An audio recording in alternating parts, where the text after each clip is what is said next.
j'essayais un peu d'expliquer que l'Union européenne, le rôle de l'Union européenne au Cameroun, c'est un rôle qui va au-delà de la question purement commerciale et qui a un véritable accompagnement socio-économique du Cameroun qui est, on va dire, qui nous occupe, nous, Union européenne, ici. Alors, pourquoi est-ce que c'est l'Union européenne qui est responsable de l'APE?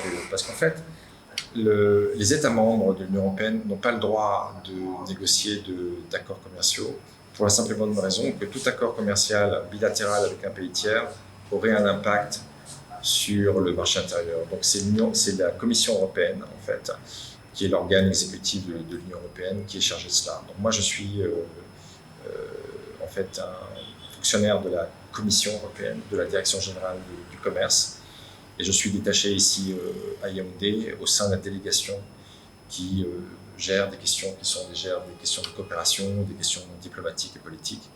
Et à l'intérieur de cette délégation, il y a donc la section commerce. Alors j'avais quelques données en fait statistiques à vous montrer, mais ces données elles consistaient en quoi? Elles consistent à montrer que d'une part, le Cameroun est chroniquement excédentaire dans le commerce bilatéral avec l'Union européenne. On peut dire qu'on a un total de 6 milliards d'euros de valeur commerciale échangée entre les deux parties. Et 4 milliards d'euros représentent les exportations du Cameroun vers l'Union européenne et 2 milliards d'euros les importations européennes vers le Cameroun. Donc il y a un excédent quand même qui est très net, très clair. Mais quand on regarde de plus près, on réalise que l'excédent est en grande partie dû en fait au pétrole, aux matières premières minérales, et beaucoup moins aux matières, aux produits transformés ou agricoles. Et de ce côté-là, on peut dire que l'augmentation des exportations n'est pas encore tout à fait satisfaisante. Donc voilà, donc, contrairement à ce que les détracteurs de l'accord disent, en fait, le fait qu'il y ait 27 pays d'un côté et le petit Cameroun de l'autre, en fait, n'a aucun impact sur on va dire, sur la balance commerciale. Pourquoi? Simplement parce que le Cameroun, il n'importe que ce dont il a besoin. Et les 27 Européens n'importe que ce dont ils ont besoin. Et donc, le différentiel du nombre de pays, c'est un argument que j'entends parfois dans certaines émissions, dans la presse. Évidemment, c'est un argument qui n'a aucun sens. Et donc, quand il y a eu cet accord signé, il y avait cette frayeur de produits européens qui se seraient déversés au Cameroun, ce qui évidemment est totalement absurde. Ça c'est toujours pas bon. Donc, alors, pourquoi ce déferlement n'a pas eu lieu? Parce que je vous expliquais en quoi consiste l'accord. En gros, d'un côté, l'accord est un accord de démantèlement tarifaire, et de l'autre, il y a un accord il y a un appui, on va dire, au secteur privé qui est proposé par l'Union européenne. J'ai fait mention un peu plus tôt aux projets et aux programmes que l'on finance. Donc on peut considérer en fait qu'une partie de ces projets qui sont financés vont à l'appui au secteur privé. L'accord, c'est quoi? En fait, l'accord, c'est un accord asymétrique. Donc c'est pas un accord symétrique, c'est un accord asymétrique. C'est-à-dire que les deux parties ne sont pas égales dans cet accord. Et en fait, qui est avantagé, en tout cas sur le papier, c'est le Cameroun. Alors pourquoi le Cameroun est avantagé? Et pourquoi c'est asymétrique? C'est asymétrique en fait à deux égards. C'est asymétrique parce que d'une part, alors que l'Union européenne a appliqué l'accord dans son intégralité aussitôt dès sa mise en œuvre en 2016, la partie camerounaise a jusque 2029 pour l'appliquer. Donc on n'est qu'en 2024. On va dire que le Cameroun a démantelé une grande partie des lignes tarifaires qu'il devait démanteler, mais il a encore jusque 2029 pour le faire. Je reviendrai plus tard, une fois que j'aurai accès aux slides, et vous aussi, on peut rentrer dans les détails. La deuxième raison pour laquelle c'est asymétrique, c'est que le Cameroun, tandis que le Cameroun peut exporter tous ses produits, toutes ses marchandises, sans droit de douane et sans quota, l'Union européenne, elle, ne peut importer sans droit à terme, donc en 2029, que à peu près 75% des marchandises. Alors les 25% qui restent, en réalité, sont des marchandises qui sont soit produites au Cameroun, soit susceptibles d'être produites au Cameroun. Et ça a fait l'objet d'une négociation lors des discussions qui ont eu lieu pour on va dire la rédaction de l'accord. Et alors je peux vous donner quelques exemples. Alors essentiellement, on a des produits agricoles qui sont produits au Cameroun, évidemment. Si on commence à avoir un accord où on importe sans droit des produits agricoles de l'Union européenne qui sont également produits au Cameroun, là on a un vrai souci, on aurait eu un vrai souci. Évidemment, ce n'est pas le cas, puisque même si on peut avoir, par exemple, supposons le Cameroun produit du riz, et supposons que l'Union européenne exporte quand même du riz au Cameroun, en tout cas ce riz ne sera pas sans droit de douane, les droits seront payés. Donc ça ne veut pas dire que l'Union européenne ne peut pas exporter ses produits, ça veut dire simplement que ces produits ne vont pas bénéficier des réductions tarifaires liées à l'accord. Je peux donner aussi un autre exemple. On a un exemple qui est assez intéressant, c'est celui du blé. Le blé, le Cameroun ne produit pas de blé. Peut-être on produit, mais de façon, on va dire, marginale. Donc le blé est inclus dans l'accord. D'ailleurs, je crois que la taxe, les droits sont assez faibles, ils sont de 5%. Et jusqu'en 2029, ces 5% vont être réduits à zéro.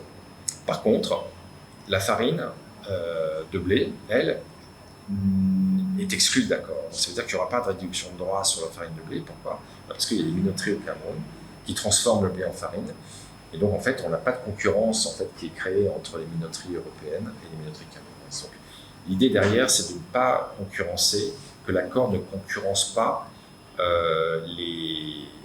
l'activité et la production camerounaise directement. On y reviendra peut-être plus tard dans les questions-réponses, mais il est clair que l'accord vise surtout à renforcer les liens entre l'Union européenne et le Cameroun. On voit bien en filigrane que la question ici n'est pas du tout de concurrencer ou de déverser des produits européens, etc. La question ici est de renforcer les liens entre les deux partenaires et surtout, pour le Cameroun, renforcer les liens avec son premier client, son client principal. Et je voudrais quand même dire une chose qui est très importante, c'est que si on n'avait pas l'APE, supposons que demain, le Cameroun décide, sur un coup de tête, de sortir de l'APE. Eh bien, si le Cameroun devait sortir de l'APE, c'est, par exemple, l'effondrement total du secteur banane. Donc, le secteur banane, c'est le premier employeur du pays. Donc, c'est l'effondrement total. 80% ou 90% de la production de bananes camerounaise, je parle de la banane, pas de la banane plantain, est exportée vers l'Union européenne. Et est exportée et elle bénéficie évidemment de l'APE, elle ne paye pas de droits de douane, et elle est déjà concurrencée par des bananes qui viennent d'Amérique latine. Et donc, si les produits camerounais, les bananes camerounaises devaient être taxées à l'entrée, c'en était fini du marché de la banane camerounaise en Europe, ce qui serait un drame en fait.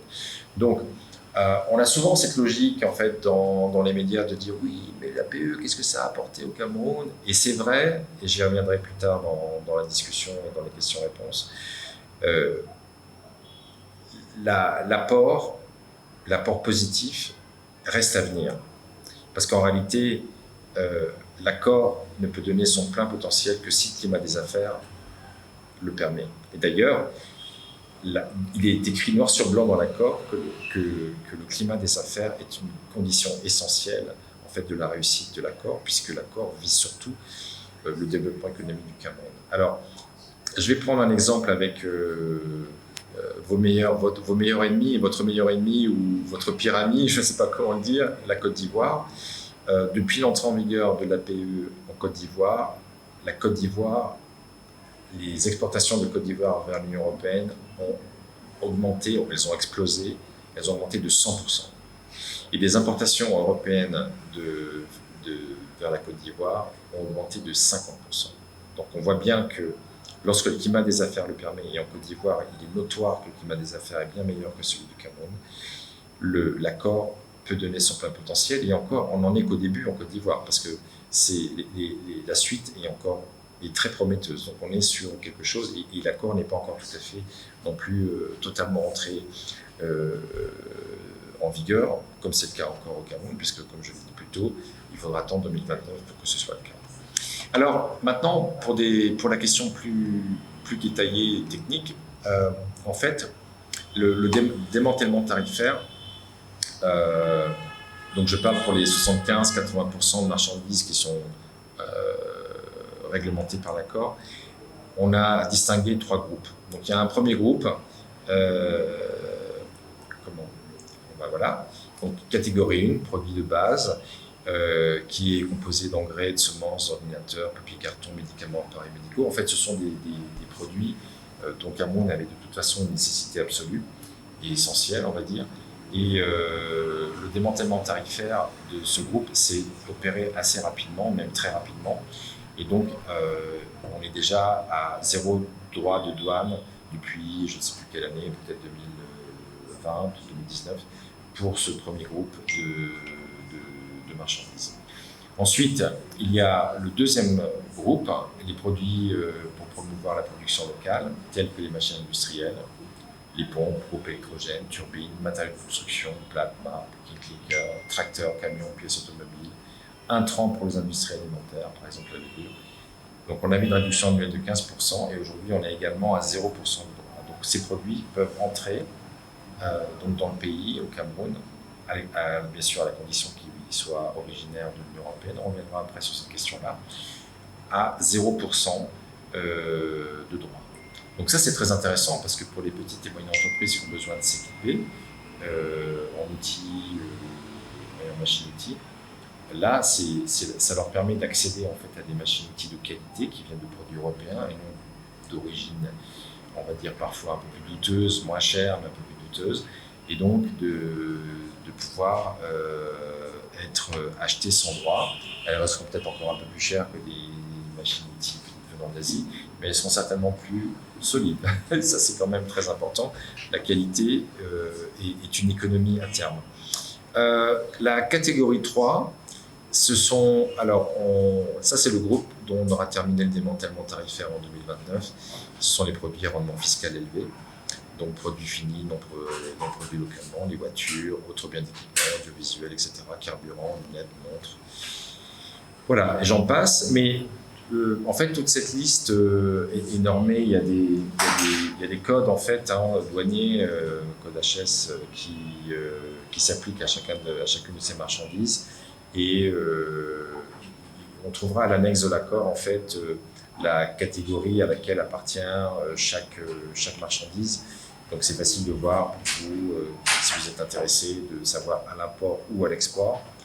Bon, à l'export, de toute façon, c'est pas un problème puisque tout est de toute façon d'office à 0 droit, mais à l'importation, voir quel est le niveau de taxation de la marchandise que vous souhaitez importer dans l'Union européenne. Voilà, donc là, je passe cette slide. Voilà, ça aussi. Ah, voilà, donc ça c'est l'exemple de liste que vous avez en annexe avec vous avez donc le code produit, vous avez la description du produit, et puis vous avez à droite la catégorie à laquelle appartient le produit. Donc là ici on a des produits de catégorie 3 et on a le niveau de taxe qui s'applique originellement. Voilà. Bon, comme j'ai dit tout à l'heure, le secteur de la banane est le secteur qui bénéficie le plus et de façon cruciale et essentielle de l'APE. On voit que le beurre de cacao, l'aluminium, préparation de haricots, préparation de légumes variés. Bon, mais on n'est qu'au début parce qu'en fait, tout va dépendre évidemment de la croissance et du développement économique du Cameroun. Mais au fur et à mesure que le Cameroun commencera à développer une industrie de transformation un peu plus, on va dire, répandue et sophistiquée, le Cameroun pourra accéder assez facilement au marché européen. Voilà. Donc, je vais passer les slides que j'avais préparés pour, en fait, également empiéter sur ce qui est ce qui aurait été la compétence d'un représentant des douanes, parce que je l'ai mentionné un peu plus tôt, les marchandises, en fait, pour bénéficier de l'APE, doivent démontrer qu'elles ont une origine, l'origine qu'elles sont censées avoir. Donc quand on exporte de l'Union européenne, ça va être originaire du Cameroun, et quand on importe de l'Union européenne, ça va être originaire de l'Union européenne. Et toute la question, c'est qu'est-ce que l'origine et comment obtient-on l'origine. Donc en fait, et je vais être succinct, mon collègue Gregor Schneider pour la propriété intellectuelle vient d'arriver, il vous fera une présentation qui sera certainement beaucoup plus sexy que la mienne. Donc en fait, alors il y a des dans la règle d'origine, dans l'origine, en fait, tout ça est codifié en annexe dans le protocole à l'accord. Mais de manière générale, et pour résumer, il y a des marchandises qui sont entièrement obtenues.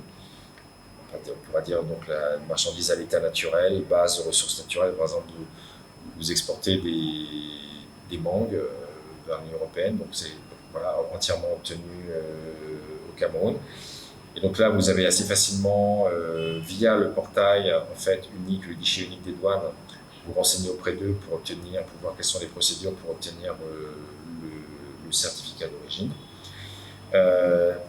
Et puis, vous avez par contre, on peut entrer dans des choses qui sont plus complexes quand les marchandises, par exemple, sont transformées. Et donc, en tout cas, il y a une transformation à différents degrés.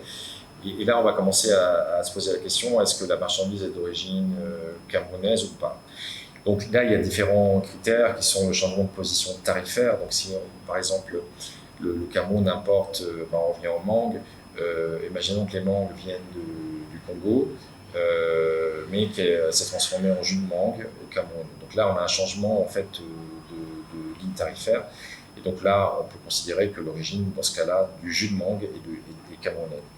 On a des seuils relatifs au pourcentage. Donc par exemple, la mangue vient du Cameroun, le jus est fabriqué au Cameroun, mais le sucre vient du Gabon. Donc là, on se dit, quel est le pourcentage, comment... Donc tout ça est codé également. Et puis, il y a la question territoriale, de territorialité. Est-ce que le produit vient du Cameroun? Ok, très bien, mais quand imaginons qu'il est exporté vers l'Union européenne et qu'il est retourné au Cameroun, donc est-ce qu'il est pour une raison ou pour une autre, il revient au Cameroun, est-ce qu'il a été transformé, est-ce qu'il y a eu